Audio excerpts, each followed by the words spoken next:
आज हम भगवद गीता के कुछ अत्यंत महत्वपूर्ण श्लोकों का विश्लेषण करने जा रहे हैं। भगवद गीता, जो कि संसार की सबसे प्राचीन धार्मिक ग्रंथों में से एक है, हमें जीवन, कर्म, धर्म और आत्मा के बारे में गहराई से समझाती है। आइए शुरू करें इस यात्रा को जो हमें आत्मा अन्वेषण की ओर ले जाएगी। श्लोक 1। कर्मण्येवाधिकारस्ते मा फलेषु कदाचन मा कर्मफलहेतुर्भूर्मा ते संगोऽस्व कर्मणि। अर्थ, तुम्हारा अधिकार केवल कर्म पर है, उसके फल में नहीं। तुम कर्म का फल अपेक्षा करने का कारण नहीं बनना चाहिए और न ही कर्म का त्याग करना चाहिए। श्लोक 2।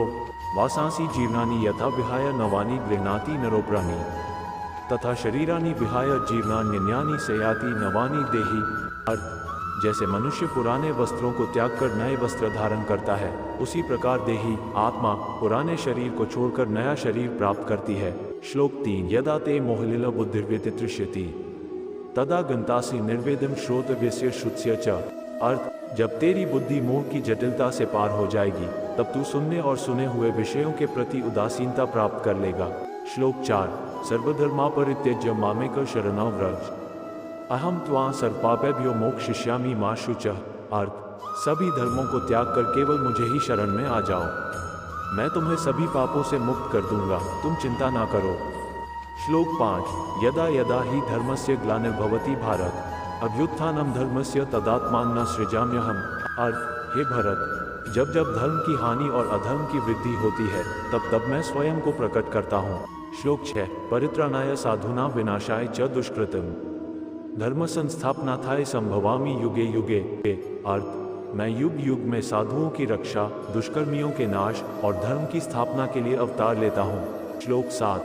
त्रैगुण्य विषया वेदा निस्त्रैगुण्यो भवार्जुन निर्द्वंद्वो नित्य सत्वस्थो निर्योग क्षेम आत्मान। अर्थ, है अर्जुन, वेदों का विषय तीनों गुणों सत्व, रजस, तमस का ही है। तुम उन तीनों गुणों से परे हो जाओ, द्वंद्वों से मुक्त रहो, सदा सत्वगुण में स्थित रहो और योग और क्षेम की चिंता से रहित हो जाओ। श्लोक 8। भोक्तार यज्ञत्वसा सर्वलोक महेश्वरन सुहृदन सर्वभूतानैन ज्ञात्वा मां शांतिमृच्छति। अर्थ, सभी लोकों के स्वामी और सभी भूतों के सुहृद हितैषी हूँ, मैं ही सब यज्ञ और तप का भोगी हूँ। मुझे इस प्रकार जानकर मनुष्य शांति प्राप्त करता है। श्लोक 9। अपि चेयसु दुराचारो भजते मामनन्यभा साधरेव स मंतव्य सम्यक व्यवसितो ही सह।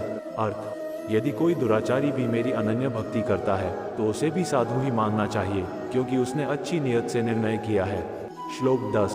अहम सर्वस्य प्रभवो मत्तः सर्वं प्रवर्ते इति मत्वा भजन्ते मां बुधा भाव समन्विता। अर्थ, मैं सबका स्रोत हूँ, सब मुझसे ही उत्पन्न होता है। इस प्रकार समझकर बुद्धिमान लोग मुझे भाव संपन्न भक्ति से भजते हैं। आशा करते हैं कि आपको ये जानकारी अच्छी लगी हो। कमेंट में जय श्री कृष्णा जरूर लिखें। धन्यवाद। जय हिंद, जय भारत, जय सनातन।